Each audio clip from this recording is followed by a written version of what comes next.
Prabhupada's personal car for Bombay. These cars were personally purchased by myself in Calcutta, 1975. Prabhupada gave me the money to purchase 3 cars, one for each center, Vrindavan, Bombay, and Mayapur. And he wanted these cars made, and because the foreign cars were not able to ride nicely on Indian roads. So I went to Mr. Birla's factory outside of Calcutta and asked him for 3 cars, because at that time there was a waiting list of 7,000 people. In the early days you couldn't just go buy a car in India.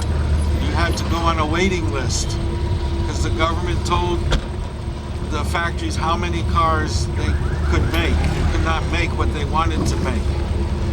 So I didn't want to wait for Prabhupada cars. He wanted them immediately. So I went to Mr. Birla and I asked him, can you give me 4 cars, because I ordered one for the Calcutta temple also. And he said, okay. And immediately that day, I was given the cars. Each car at that time cost 28,000 rupees only. It's 1975. However, when you buy these cars in those days, there was no quality control. So I wanted Prabhupada to feel most comfortable in his cars, and therefore I took the entire cars apart. We took out all the insides, everything, even the engine we took out, and we rebuilt the entire car, especially by insulation. Prabhupada didn't like noises, and he didn't like to bounce. Actually, they say these ambassadors will last forever if you just keep enough oil. Prabhupada told me that. When I first bought the cars, he said, keep enough oil and they will drive forever. And even in the material sense, Prabhupada's words about the ambassador car are true, because now it is 2003, which is almost 40 years, and still this car is riding very nicely. So we should never underestimate the orders of the spiritual master, even on most trivial matters. We are here at the Rath Yatra ceremony for commemorating the 25th anniversary of the opening of the Juhu temple. And this is the original vehicle that Prabhupada had from 1975. We have preserved it. However, in its original state, this car had many lotus flowers on the car, as well as tilaks in chrome and lights underneath, as well as flags. We put ISKCON flags in the front of the car with a chrome tilak, showing that this was the most unique vehicle in 1975. Whenever this car rode down the road, everybody would look at it because it was completely different from any other car.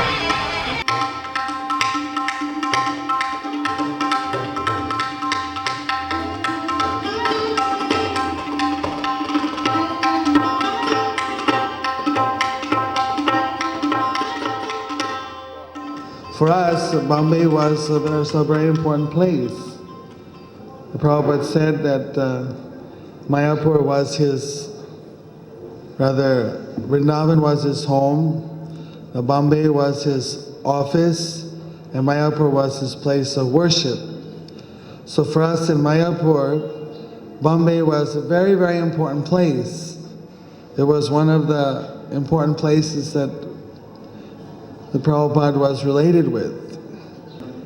He mentioned that because Bombay was the most modernized financial powerhouse in India, that it was also becoming the most westernized. This was the home of the Bollywood, cinema, so many different factors. So he wanted to establish a temple which had a mission. This temple is not an ordinary temple. This temple has a mission to stop the westernization, or to preserve the Krishna consciousness of India, especially here in Bombay, and from Bombay the idea would help to preserve it all over India. Sometime Prabhupada would confide in us how his Guru Maharaj had ordered him to preach in the West, to bring Krishna consciousness around the world, to preach in English language. And he said that my Guru didn't specifically order me to preach in India. So whenever I preached in the West, I was very successful. So his idea was to build temple in Vrindavan, in Mayapur, for his Western devotees to come and visit the holy places. But then he said, how could he stand by and see India going to hell? Seeing how Indians were giving up their culture, following the West, and becoming degraded in various ways and losing Krishna consciousness. So he said it was his personal mission that he was preaching in India. So those...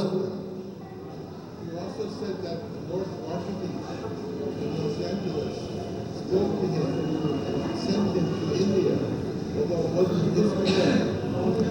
It's in the conversation. It wasn't his plan, it was his Guru Maharaj's plan, but it was Lord Washington. He said, Lord Dwarka, I don't know if you heard what Brahmananda Prabhu said. He said something I didn't even know about. It's that Lord Dwarkadish in Los Angeles, the deity personally spoke to Prabhupada and ordered him, although it wasn't his Guru Maharaj's plan, but Krishna himself spoke, that you have to go back to India and you have to organize the preaching there. Haribo! So at that time, again, this was the very end of 72, the beginning of 73. Prabhupada stayed about 5 weeks in Bombay at that time. And the devotees here, the sannyasis, Gargamuni, Tamal Krishna Maharaj, so many, they were busy making life members. You know, this is how money was coming in at that time, a life membership program. And some of you remember it was 1,111 rupees, you would become a life member. And by doing that, you would get all of Prabhupada's books, all of Prabhupada's future books, and you would get to stay in any temple in the world. It was a very good deal. The only thing is, we weren't giving them anything. We were taking, the money, but they weren't getting the books. And letters were coming in from some of these Indian life members. They were complaining to Prabhupada, your disciples, they've come, they promised us so many things, and now they're not giving us. The books aren't there, and they wanted the books, of course. And so Prabhupada called a meeting. I remember one day at Mahadevi's flat, and he brought in his disciples. As I said, by this time I had already had malaria and jaundice. I wasn't so happy in India. So Prabhupada called this meeting and he said, what's going on? He said, there's all these life members, they're complaining. They're not getting anything. They're taking their money and you're not providing them with the books.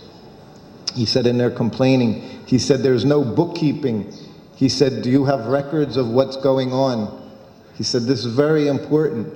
He said, if we can't get this together here, he said, we may as well pack our bags and leave India. I had a big smile on my face. I thought, Prabhupada's going to pack up and leave India. Prabhupada sometimes would be very dramatic. He would make his point by saying these very startling things, but I was new with Prabhupada. I was only with him for a few months, and I thought, this is great, we're going to leave India. We'll just go back to America where everything is nice and clean and organized. But he was trying to impress upon him how serious it was. He says, we have to. He says, we must take care of things here. So. In in Bombay and Calcutta, in Mayapur, when we went to live in Mayapur, there was no electricity. This land, you know, I went to see the man. I was the first one to meet that man that owned this land. I made him a life member. I didn't make anybody anything. He became a life member out of his... Anyway, I went there, it was a Saturday. And I walked in the room and it was Mahatma Gandhi's birthday. So when I went in, I said, Jai Mahatma.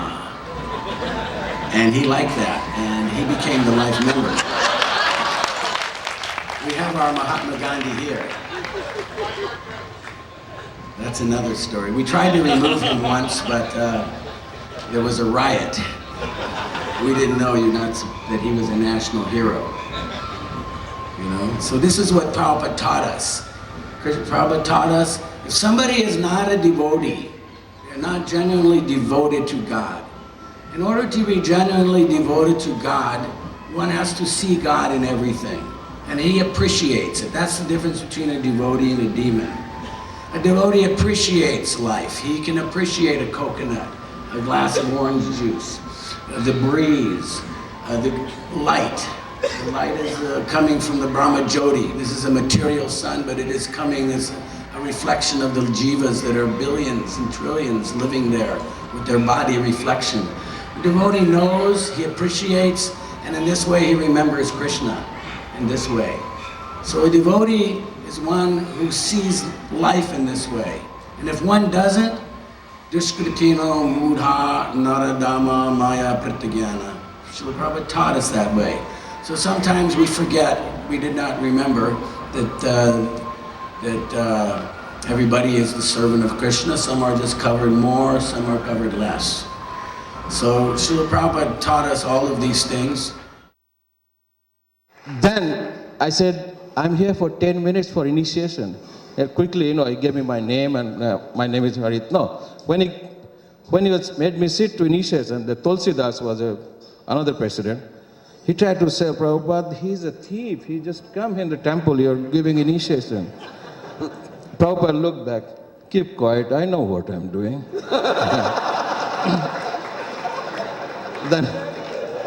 Then from other side of the Vyasa back, Giriraj Maharaj came to tell something. Prabhupada just gave a look and Giriraj Maharaj gone back. I said, Maharaj, Prabhupada, he said, do you know 4 principles? I said, no.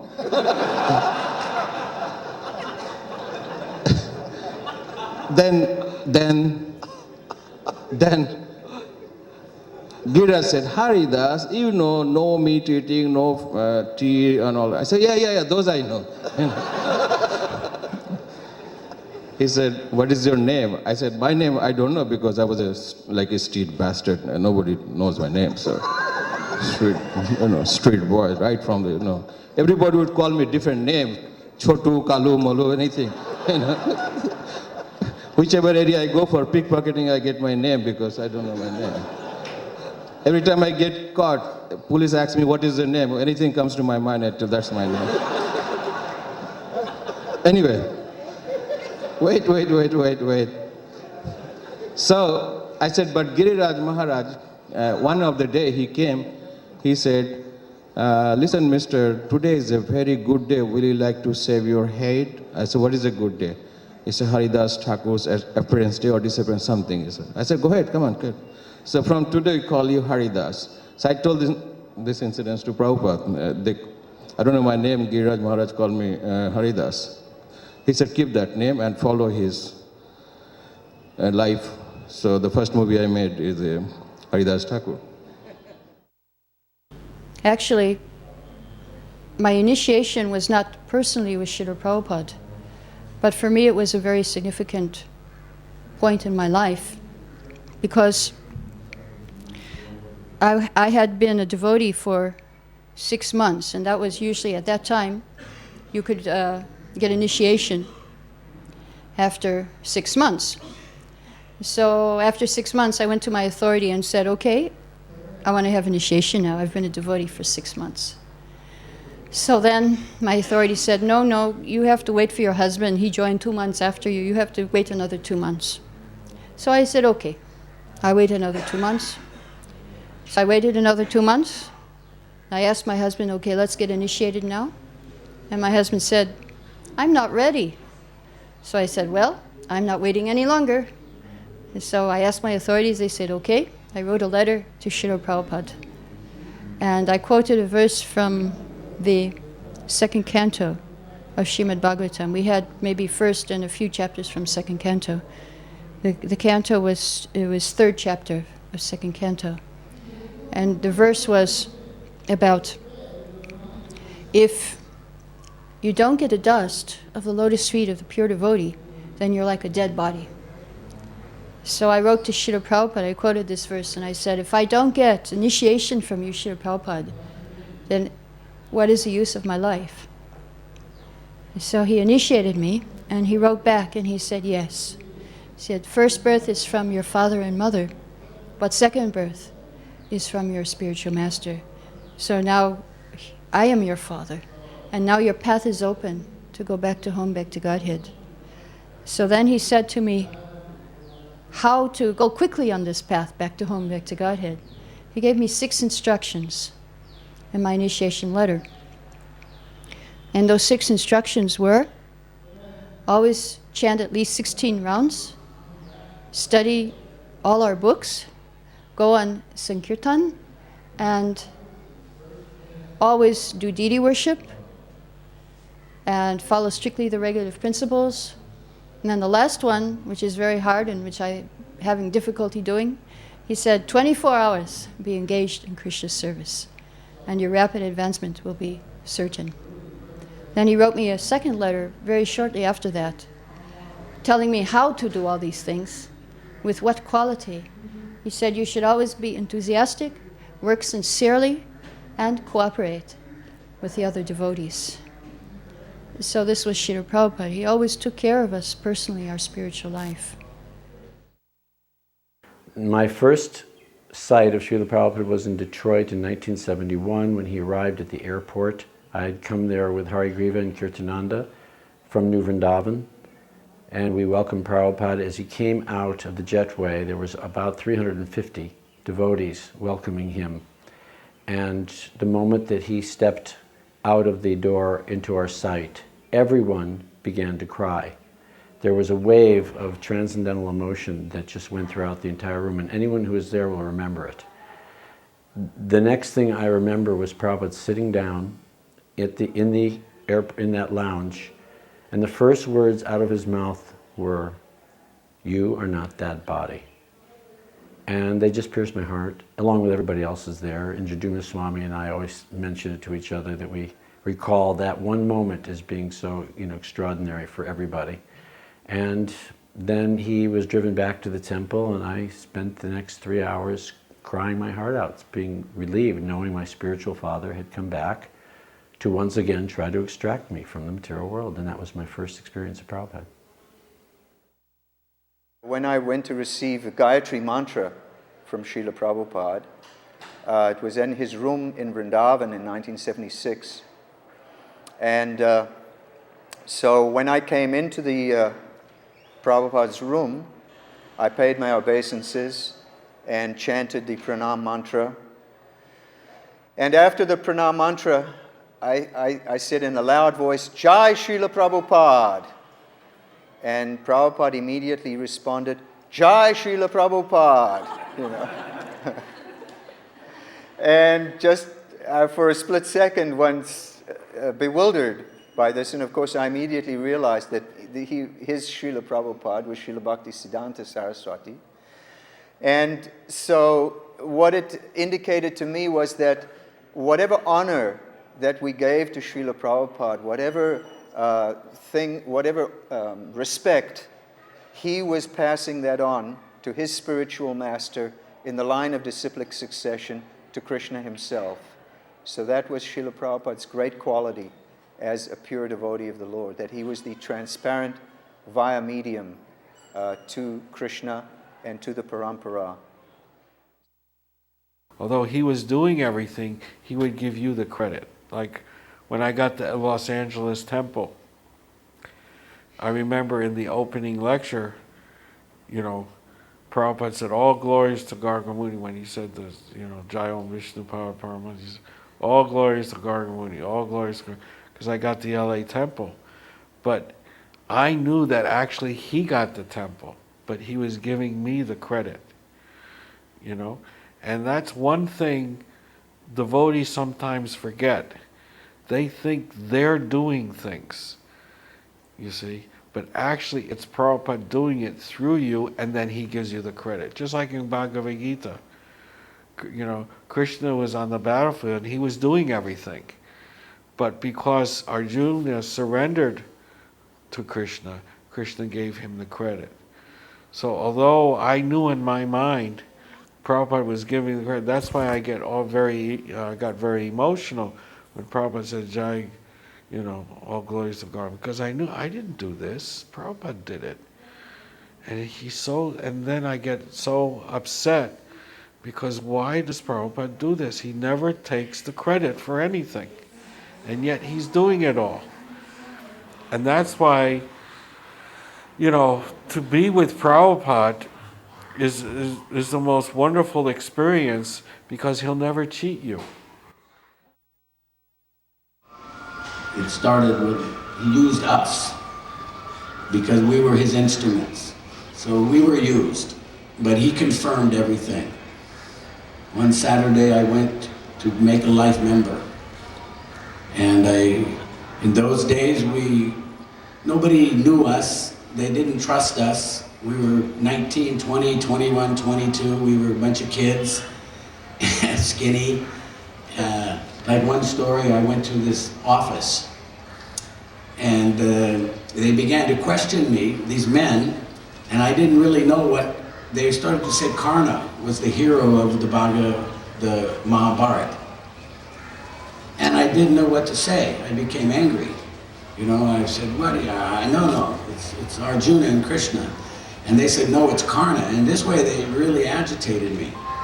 And so I said, he said, look, you're getting angry, And so what has this guru done for you? You're getting angry. So I thought for a minute, and I said, well, a year ago I'd have punched you in the face. Now I control myself a little bit. So they like that. Actually, they like that. I became a member because of that. And another man we went to see, I was calling the phone, and this is the Parley Glucose people, the Chauhan brothers. They own the Gold Spot and all the Parley thing. So I went there, and there was 8 minutes late. And a big office, and this man, I wasn't used to this, he was sitting in a suit in a fancy office, Western style. He's a big man, this guy. I didn't know he was a big man. He said, I was going to give you 10 minutes on my schedule. You're 8 minutes late. You have 2 minutes. What do you want? So I just opened the briefcase and dumped it on the desk and said, I want you to be a member, and we'll give you these books. And he just looked at me and said, oh, that's very good. I would hire you if you were in sales. So he became the member. And then I went back to the temple and I lost the check. So I had to call him up again, and he laughed. So this is what Srila Prabhupada was dealing with. So before we went in, Pushta Krishna and Harishauri Prabhu, they were giving us the threads, the Brahman threads. And so they put the Brahman thread on you, and then you went in. And and they also gave you this sheet to read the mantra as Prabhupada gave the mantra. So I was reading along with Srila Prabhupada, and Prabhupada skipped a line in the mantra. What to do? So I looked at the sheet, and I decided I was going to say what was on the sheet. It's a big offense, actually, to correct the spiritual master. And so I read the next word, and Srila Prabhupada stopped. and he made this kind of sound, well, like, what is this, you know? And I didn't dare look at him, and I kept on looking at the sheet, see? So I played stupid, which I was, actually. And so then Prabhupada must have looked, and actually Prabhupada corrected himself. And he actually read the line that I was on, and then we finished the mantra. So then came the part where the thread. So Prabhupada said, where's the thread? So I already had the thread on. This got another, you know, kind of, what kind of people are these, you know? What kind of person is this? So I took the thread off, and then Prabhupada put the thread back on again. And so that was it. Now the sequel to the story is that actually what was happening with the threads is that Pushta Krishna, he wanted to save time. And these threads, they come all bundled up in these little things. And sometimes if you try to take them apart, they get all tangled up. And so Pushta Krishna wanted to save time by doing this. And so Hari Sori was helping him with this. So when Hari Sori, when he went on to Melbourne, which was the next stop, they had another initiation ceremony. And so Hari Sori did the same thing this time. He put the Brahmin thread on, and you know, the person went in. And then the person came out again and said, Prabhupada was very upset. He said, who is giving this Brahmin thread? He said, I give the Brahmin thread. I am the Guru. And that was the sequel to the story of that Hari Sori got chastised for.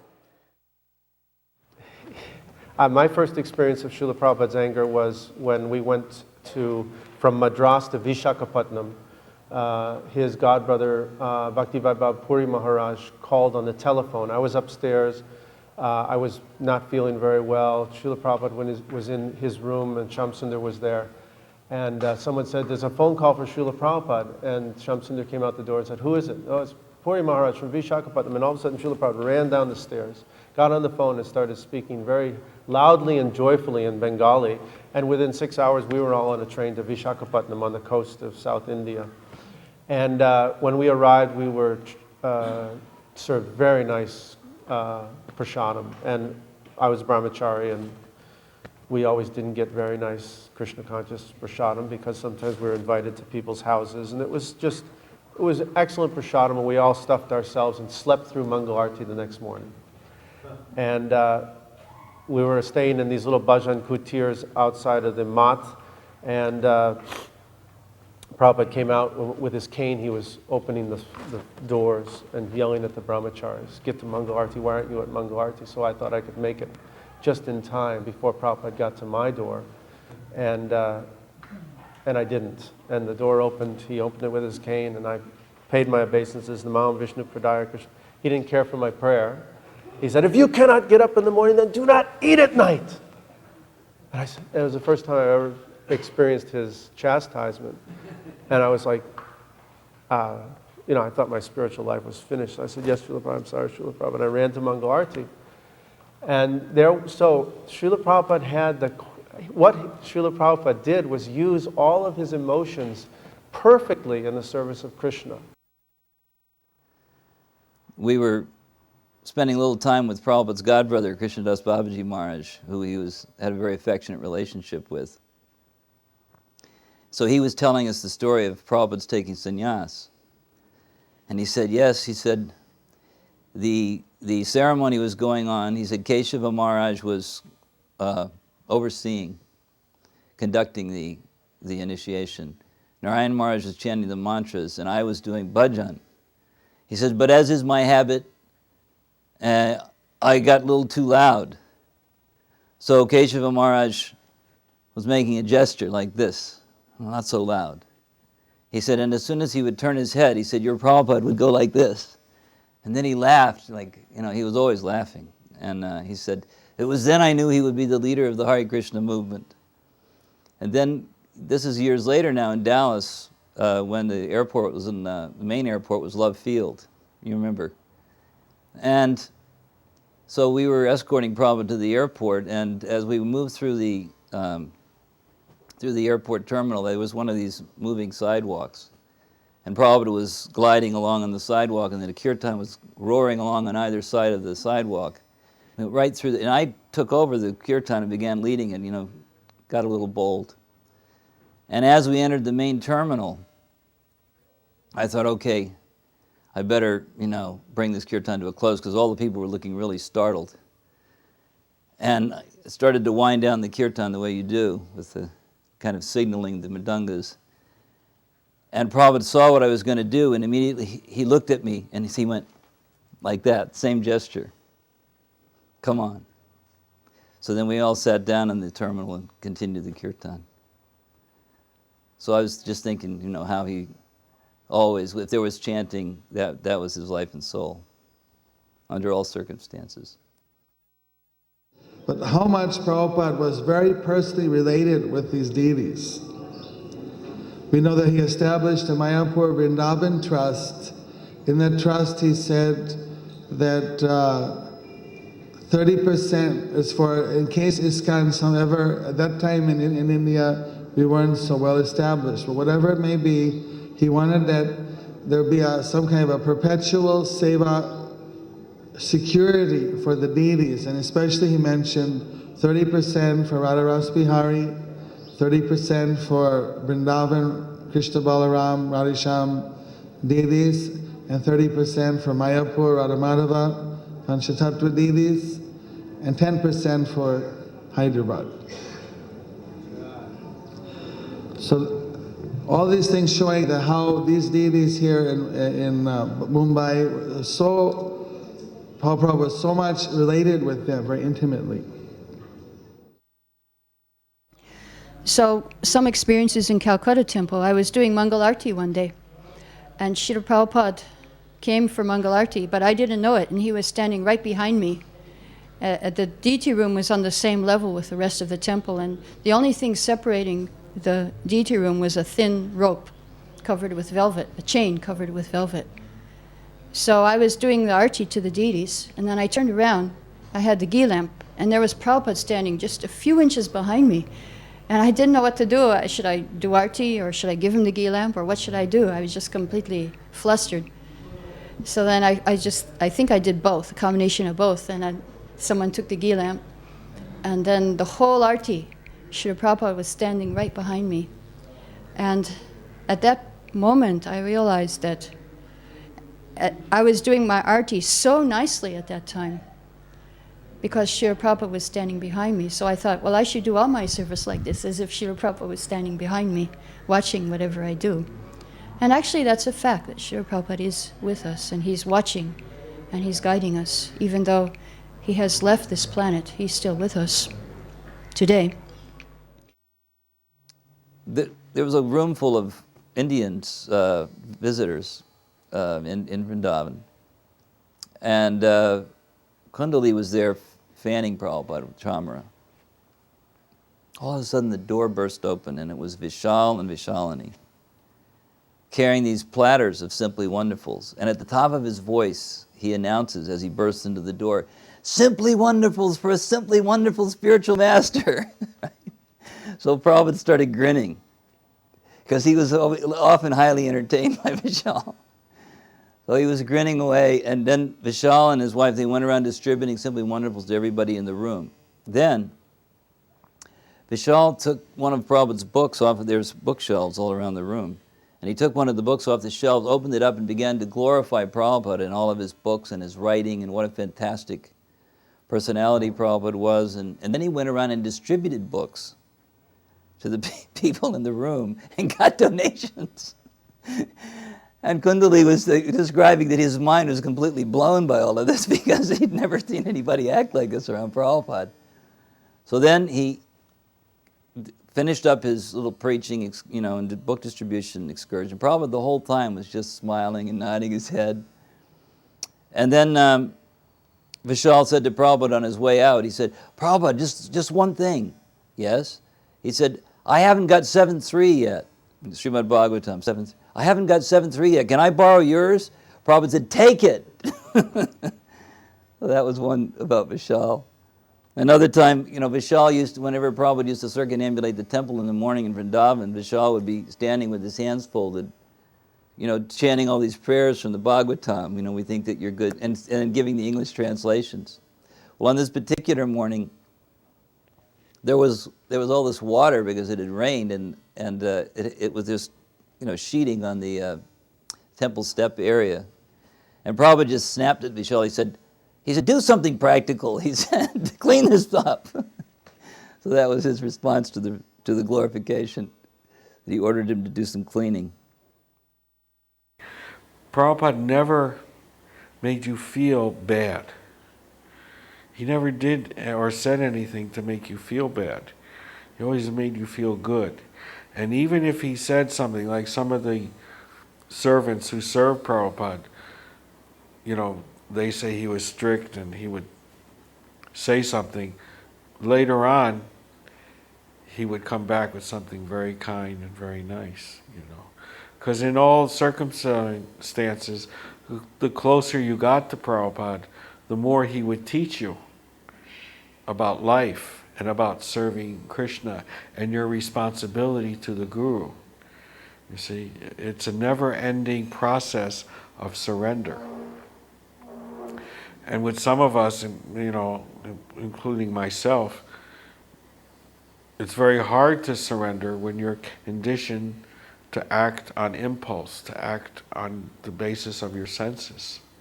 So Prabhupada was able to supersede all of these things and just take all your good things in a charming way and engage them in Krishna's service, and then make you feel like a human being, like you're an important person in the service of Krishna.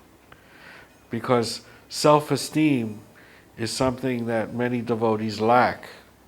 And yet, Prabhupada had the most self-esteem. He was very proud to be a servant of Krishna, and you could see that. So, Prabhupada would make you feel important when you were a servant of Krishna, you see. So I went from New Vrindavan to New York, where I began a service at the press. I started making a film on the Bhagavad Gita with animation, and I was also distributing magazines in the subways and doing Harinam. And I was also hearing Prabhupada's lectures at that time, because he was there saying, eat less, sleep less, these material necessities are something we can reduce.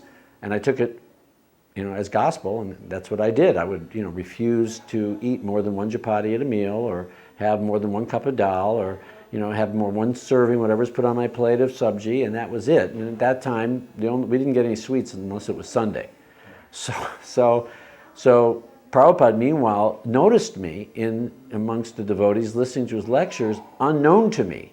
And years later, I found out that he told Karandar, who is this young boy? Please make sure he gets more prasadam. So, the following days at the temple, devotees were coming up to me during lunch, and they were saying, would you like my chapati? Would you like, I can give you some of my dal? And I was thinking, this is how Maya works. She comes at you like this, and she's just tempting you. But Prabhupada's saying, no, eat less, sleep less. I was down to 4 hours, a night of sleep. And so I would say, no, thank you very much, because I saw, this is Maya working. Meanwhile, my aunt came to New York, and she saw me at the temple. She came over, and she noticed that I was very thin, and she was alarmed, and so she called my mother in Chicago. And by the time my mother had made arrangements to come to New York, because she was worried, to actually check out the situation,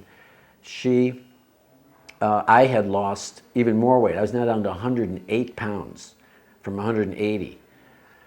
And after some time there, some letters started arriving on a regular basis, 2 or 3 or 4 a week, to Srila Prabhupada from my mother, asking about my welfare and holding him responsible for the fact that I had become so sick, even though it was my own undoing in the New York temple and my own state of consciousness that had gotten it that way. So Karandar became concerned. He was the temple president, because he had gotten wind of what had happened to the incense business in New York based on the, hell hath no fury like my mother's wrath. when she sees her son being somehow not taken care of properly. And so he approached me after a few months in LA and said that he felt it was better if I left and went home instead of serving. And I said, but Prabhupada's instructions are that association of devotees should never be given up. Otherwise, you will definitely fall into Maya, and it would be very difficult to return. And he was insistent that I leave, and for the first time in my devotional life, I was insistent that I would not leave. So the next morning, he came to me and said that Srila Prabhupada wanted to see me. And I was very fearful because I said, oh my God, what have I done wrong? I've obviously, the first time now, I've said no to a temple authority, and immediately Prabhupada wants to see me. And of course, it's all mercy, but at the time I was, I was pretty frightened as I walked up those steps to his quarters. I'd never been up there before. I'd never been even on one of his morning walks. I always felt that, that the whole idea of in separation from the spiritual master was a higher principle. So I was always in the kitchen cleaning pots, or something like that. So here I was entering his room, and he was taking prasadam. And I offer my obeisances, and he looks up at me, and he's got these big, big compassionate eyes. And I have no idea what he's thinking. And he says, there's some difficulty with your mother. And, I don't disagree with the spiritual master. I agree with him. So I said, yes, Prabhupada. And he said, she wants you to go home for some time. I said, yes, she does, Prabhupada. He said, so you can go home for some time? No, I'm not going to say no. I said, yes, but I was really worried. I said, what is Prabhupada, thinking that, I'm not supposed to leave this temple or the association. And then he said, I'm going to give you this name. I'm going to initiate you with the name Nrsimhananda Das. And that way, you'll always be protected from your parents. And then you can go home for some time and come back. I was stunned. Then his hand came from the plate with some prasad. Here, take. And he put this prasadam into my hand. And I took the prasadam, and he said, so then, you can eat vegetarian at home? And I said, yes, Prabhupada. He said, then what is the difficulty? And with that, I paid my obeisances. I went out. My name was entered in the book, according to the secretary. And I was making arrangements to go back to Chicago, where when I arrived at the airport, one sister grabbed one arm and one sister grabbed another, and I saw them like two Maya Devis taking me away from devotees. And I was bewildered. How could the spiritual master be sending me away? But in due course of time, the experience that I had was that Prabhupada had shown compassion not just to me and to what my needs were, but also to my mother. He wasn't operating out of fear of anything that was happening. He was genuinely understanding what was best for the situation. And the proof is that, I came back and rejoined devotional service and began to, make films for Krishna and do exactly what in his letters he had recommended me to do. And meanwhile, my mother was satisfied because I'd come home and I'd, shown that I could live a regular material life while chanting and carrying on with things. I think I was one of the first devotees to actually live at home for a while, have a job, and still be initiated. And when I came back in good standing and was able to carry on. What it showed me was that Prabhupada knew, according to time and circumstance, exactly what to do, despite what the scriptures may say. The job of the spiritual master is to give proper guidance. And nobody had greater understanding or compassion than Srila Prabhupada, because he knew past, present, and future. That was his potency. And those of us who experienced it and how it entered into us, we really realized that Prabhupada indeed he was a Vaikuntha man. He wasn't an ordinary mortal. And to this day, I'll never forget the look in his eyes. He looked at me. His eyes were so deep. They had such a sense of not just compassion, but sympathy for my situation. He knew it wasn't going to be easy.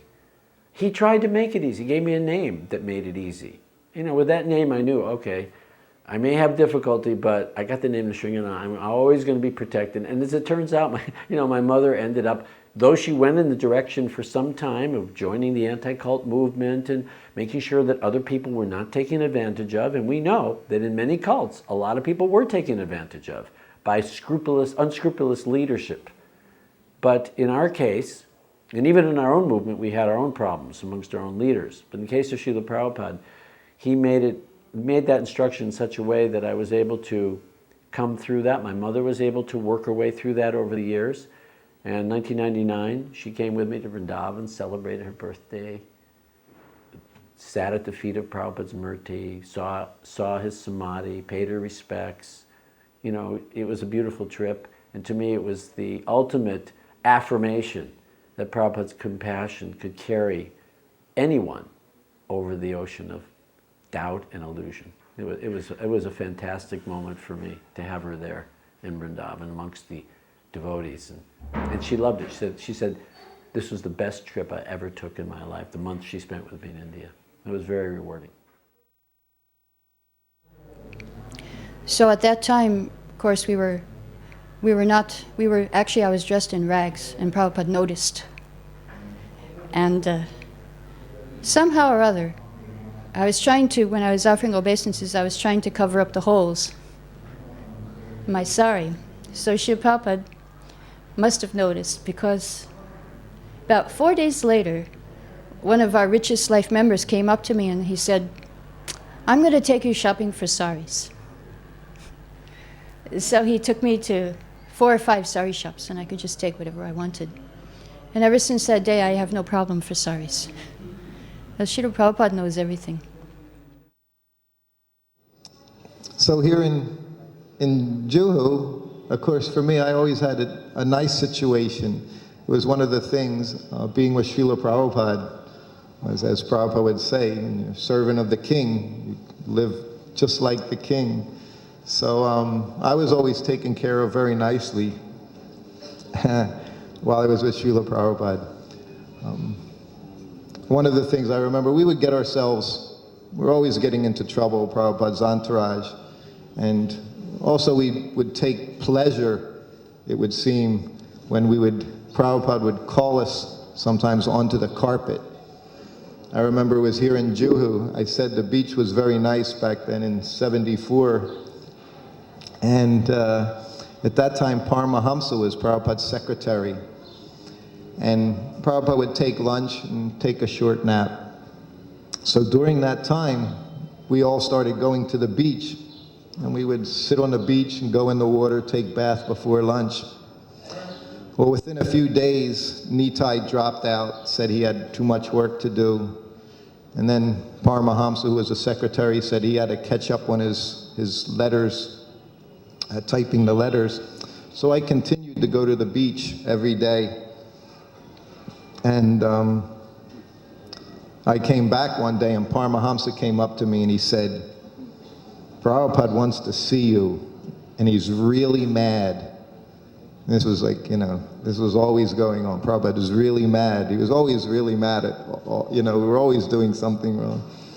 So he said he heard you're going to the beach all by yourself, and he's upset. So Prabhupada took lunch. So I was very nervous. I waited for him to finish lunch, and then I went in to his room for the obeisances, and I looked up. I said, "Prabhupada, did you want to see me?" And he looked at me and he said, "No." I said, "Paramahamsa said that you wanted to see me?" And he said, "No." I said, "Maharaj said that you were angry with me because I'm going to the beach." He said, "Oh, you're going to the beach?" I said, "Yes, Prabhupada." He said, "Are you going alone?" I said, "Yes, Prabhupada." He said, "Oh." He said, "You having a good time?" I said, "Yes, Prabhupada, it's nice to go in the water." He said, "Yes, the beach is very nice here." He said, "This beach is very good." He said, "You should go." He said, "It's okay, you go." I said, "Okay, Prabhupada." I never went to the beach again after that day. As I said, with me, he took a different approach. Prabhupada yelled at me on a few occasions, and he could see that I just become totally devastated. So this was his approach now, was to just say everything was okay and then allow me to do the right thing, already knowing that he didn't want me to do it because Paramahamsa, is that story, is it? You would know, right? It's like what they say, the Bengali the Bengali stepdaughter, you know. When the family, they want to yell at her, they yell at their own daughter, and she hears, you know. So Prabhupada would yell at me, but he wouldn't yell at me. He would tell them, and then they would. Then when I would go in, he would say, "No, everything is fine. You do. It's okay." But I would get the message. So yeah, I stopped going to the beach at that time. We visited Prabhupada we went with some Gurukula students on traveling Sankirtan. Dwarkadish was with us, Ekendra, and Jagadananda Pandit, I think, was with us. Anyway, a few of the boys. They're all men in their 40s, I guess, now. But we went to the Henry Street Temple in New York to get Prabhupada's darshan. And Sri Galim had headed up the party, and he was telling Prabhupada about some of the book distribution figures that the boys had. Actually, Dwarkadish was always the top distributor. So he was telling him a little bit about that. And while he was talking to him, Prabhupada was just sitting with no shirt. And, you know, had this golden goblet that he was drinking water out of. I'd never seen that before, where he drank the water kind of like in this stream. I couldn't figure out how he didn't choke, or, you know, he had this very gracefully. And a Trey Rishi had managed to get some kind of film unit in to film Prabhupada while we were having this meeting. And Prabhupada really didn't like it because he had no shirt on, and he didn't like it. I mean, I didn't quite understand it at the time, but it came very clear he didn't like the informality of being filmed topless. So he got very irritated with the Trey. He said, "Just stop this, remove them." So they were removed. So then he seemed to be like in a pretty irritated mood, so I was afraid to ask him anything. I had questions I wanted to ask him, but I couldn't ask him at that point. So then we had our little darshan and went out, and I thought, I really want to go back and ask Prabhupada. So I went to the secretary, I think it was Nanda Kumar, was it Nanda Kumar? Yeah. I think that's who it was at the time. And said, I really want to ask Prabhupada some questions about teaching. And he said, all right, come on. So Prabhupada said, who is that? And he said, it's one of the Gurukula teachers, Prabhupada. So he said, come in. So I was in the room alone with Prabhupada. I was a little... And then the only question I could think to ask him, I said, it's so difficult to get the students to do anything. How can we convince them to do what we ask them to do? Because we really didn't have a clue, what was the right way to do things. So he looked at me very compassionately and said, you speak to them like this. You say, you see how this particular student, pointing to some other student, how he's doing this so nicely? He said, you should do it like that and you'll become happy. And in my mind, I was thinking, that's it? But that was his, and I found, though, that this particular piece of advice had a tremendous amount of practical application. Because it was a fact that if you could point to another student who they respected or at least thought was a worthy person and convince them that this was the right sort of behavior, then just by pointing to that person and saying, please, you do it this way and you'll be happy. That was the other half of the message. If you do like that, you'll be happy. So if you follow the person setting the nice example, you'll become happy. I was there present when Sridhar Maharaj asked for permission to get sannyas of Prabhupada. I was sitting in the room and Prabhupada gave him permission. I think finally gave him in Vrindavan, though. That was interesting. I mean, Prabhupada said, are you 100% sure you can, be a sannyasi? And then Sridhar Maharaj, that he was very humble, and he said, well, no, I'm not 100% sure that I can. Are you 75% sure? He said, 75% sure. I'm not 75% sure either. So, are you 50% sure? So I'm 50% sure. And then he said, okay, well then I'll give you a sannyas. I think Prabhupada, of course, he knew his heart, but he just wanted to get a... Another story was here that one devotee came with me. We had a pandal in the Cross Maidan. And so this devotee, he had just taken sannyas. But his ex-wife showed up. And he was very agitated and disturbed. So he went to Srila Prabhupada and he said, Srila Prabhupada, my ex-wife has come here, can you kick her out? You have to tell her to go. And Srila Prabhupada said, why are you disturbed by this one woman? There are 2 billion women in the world. Why does this one woman bother you? He said, the reason is because you've had sex with her. That is why it bothers you. Otherwise, she wouldn't bother you. And then he said in his humble way, he said, what can I do? She is also my disciple. If I tell her to leave, she will become discouraged. He said, you just have to tolerate this. So in this way, he saw everybody adjusted for everybody. He did not make any distinction. And in the lecture that he gave,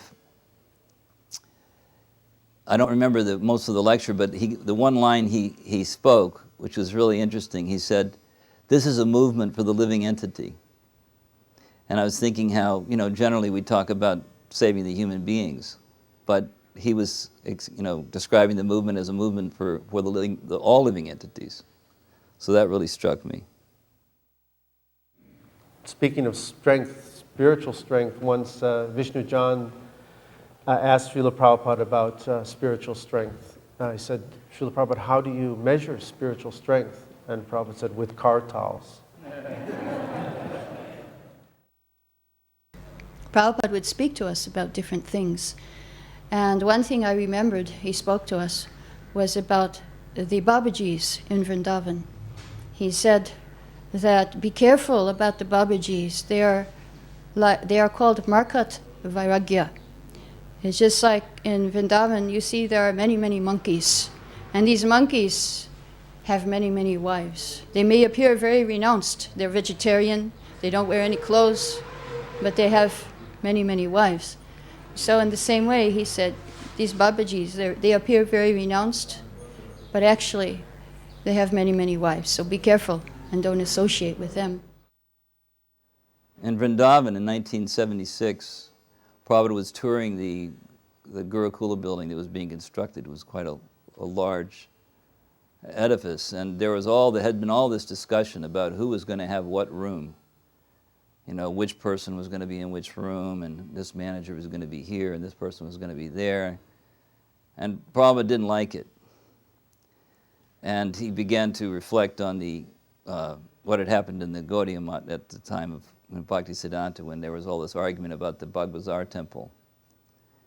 And so Prabhupada said, this building was built to accommodate students. He said, not that 500 managers and 50 students. He said, that is the philosophy of shotgun and mosquito, that you use a shotgun to kill a mosquito. Well, that was, just remember that particular line.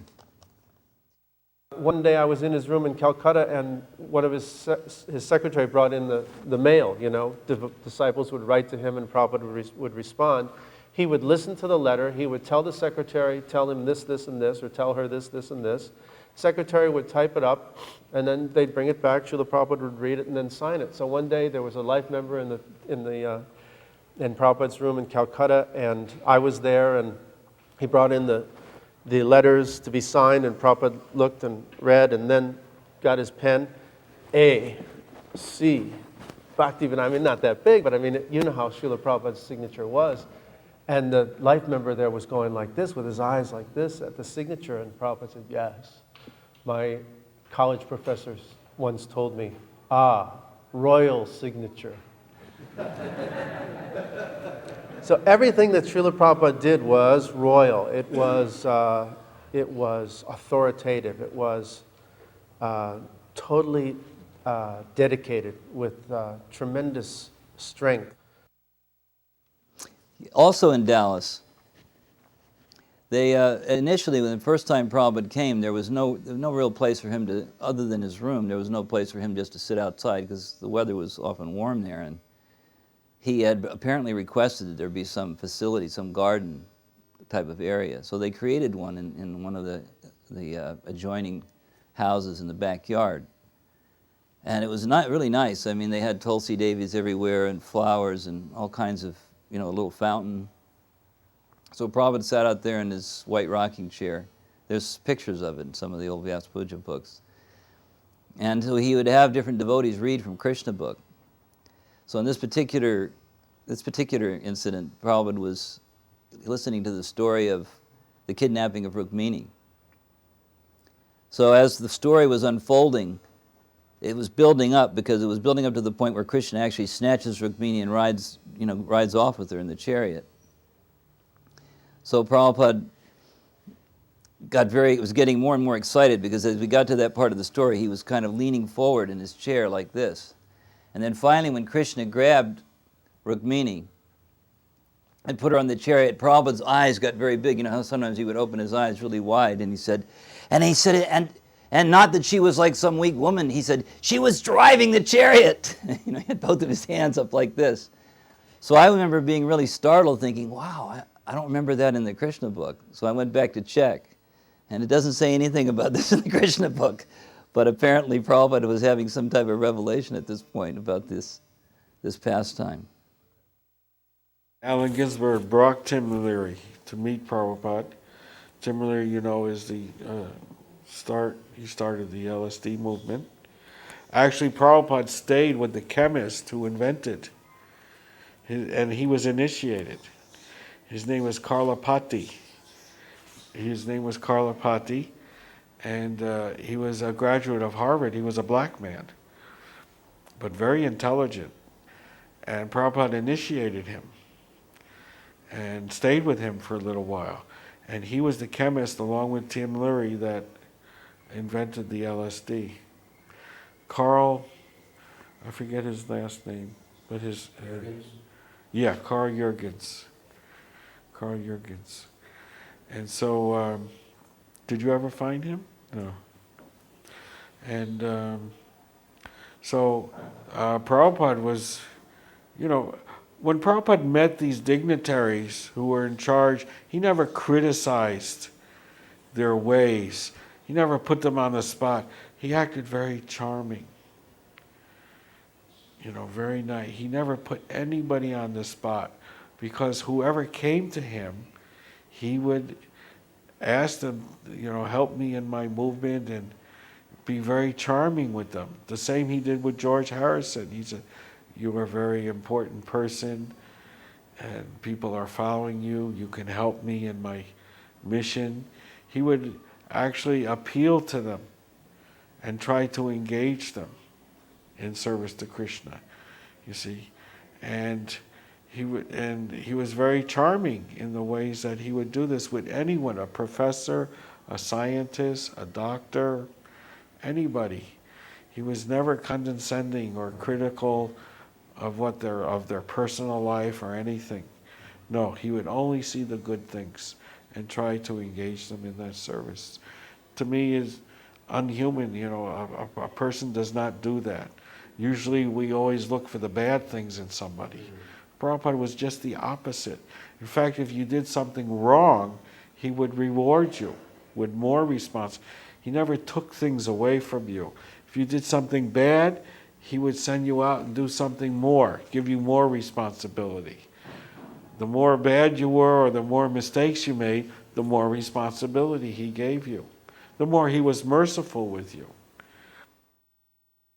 In Dallas, he was very interested in the students learning the Bhagavad Gita, and he asked the Dayananda especially to head up a program to teach them, to memorize the verses.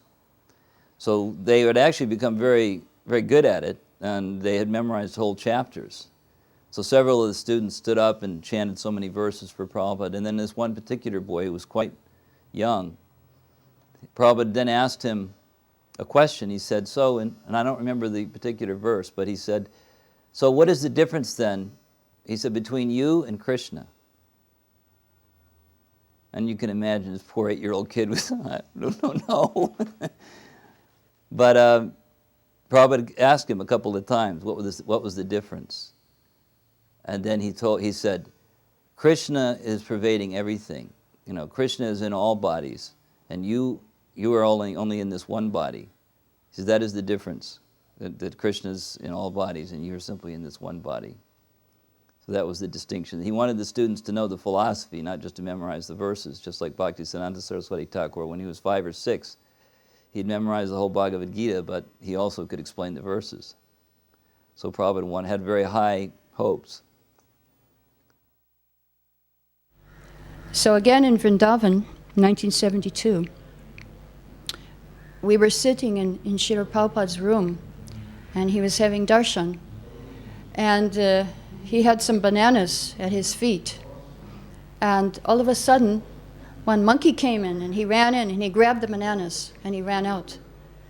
And Srila Prabhupada commented on that, and he said, "Just see how intelligent this monkey is. None of you would ever dare to do that." So that was Srila Prabhupada. He could see in everything there was a lesson. There was a lesson to be learned. So that's why it was so nice to be with Srila Prabhupada, because he was an eternal teacher. He was always teaching us about this world, about our relationship with Krishna. Prabhupada had a particular mood in Vrindavan that he was extremely attentive to detail there. Especially, he was concerned that we should not be cheated by the local merchants, that nothing should be wasted, that everybody's behavior should be, proper to the proper standard. So he was on his porch area, which is towards the back of his house there. There was a second floor porch area where he sometimes used to sit to do translation at night. And he was looking over the balcony, and from where his balcony was, you could see into the kitchen, guest house kitchen. And Prabhupada began suddenly to shout, "Stop him! Stop him!" And so there was a big flurry in the kitchen, and suddenly they grabbed a hold of this person, and they took his chadar away, and he had a huge bag of sugar that he was stealing. And Prabhupada had been the only one that had spotted it. Just with the casual glance, you could immediately understand that someone was stealing from the kitchen. And he was chastising, that nobody was, attentive to what was going on. But he was very, very careful like that. He wanted us to learn the same kind of carefulness. So Srila Prabhupada, in his utter humility, he was prideless. He was prideless and humble. I've seen him cry in front of devotees, asking them, "Please don't leave. I did something wrong, then now you're leaving the society. Never leave." So many of us have left, and that leaving has hurt him. And he is wanting to see his disciples working together and giving up their own selfish motivations to try to help each other. Because what do we have but a few more years left in these bodies? We're over 50, most of us. Most of us will be dying within 15 years or 10 years. Why not give it a shot one more time? Jai! Haribol! Haribol! That would please him. So we are here to please him. That you brought that up very nicely about the 26 qualifications, because I used to study those 26 qualifications. And I used to try to see if myself had them, and I didn't. And I said, wait a minute, these qualifications aren't meant for me. These are Prabhupada's qualifications. And that I could check every one, yes, yes, yes. And he had all of these questions. He had all of these qualifications. And therefore, there are many instances that I witnessed where Prabhupada had these qualifications, one of which is when, he told us to go to Pakistan. I was in Gainesville, I had opened a temple, and apparently somebody in Bombay from the Arya Samaj had questioned Prabhupada why he's preaching in India. Why don't you go to the Muslim countries? So he sent me and my brother to go to West and East Pakistan. Well, somehow we made it to West Pakistan, we made it to East Pakistan, but in those days we didn't read newspapers. So when we arrived, there was a war, a civil war going on that we didn't know about. I mean, the day we arrived, there were vehicles overturned with fire and burning, and we had to walk 20 miles into the city. And we knew there was a Gaudiya Math there, so we thought we'd try and find it and take shelter till we knew what was going on here. And so we went there, and I spent over 2 months preaching, printing books there. But then the revolution got hot, and India entered, and I had to leave. And then I went to Pakistan. I didn't want to fail Prabhupada. I wanted to be successful in preaching. Then I went to West Pakistan, and it was in West Pakistan that Prabhupada got the newspaper report in Bombay that 4 Hare Krishnas were killed. So he knew I had an assistant, and he knew Brahmananda had an assistant. So I was the first to come back, and it was April 1971. It was the day of Ram Navami when I arrived from Karachi. And when Prabhupada saw me, he got up, he embraced me, and I felt all these things fly out of my body. It was the second time he embraced me, and I fell to the floor. And then he got down and pulled me up with my sika.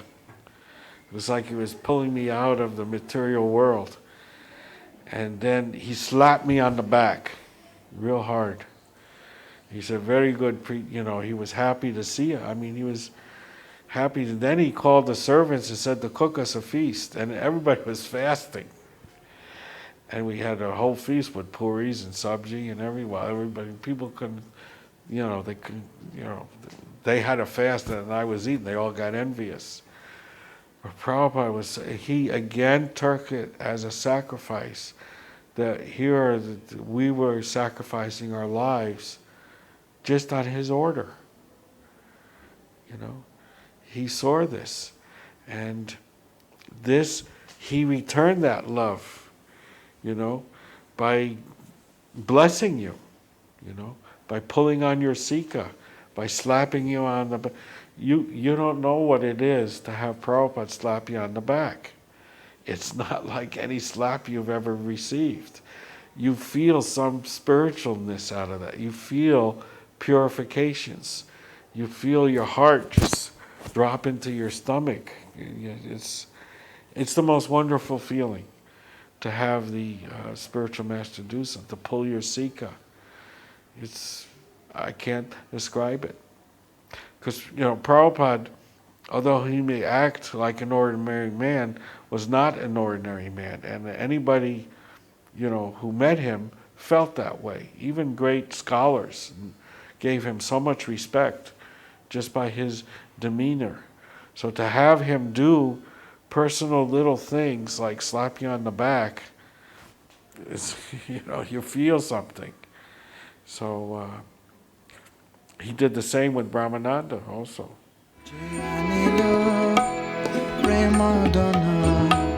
Karuna Prachur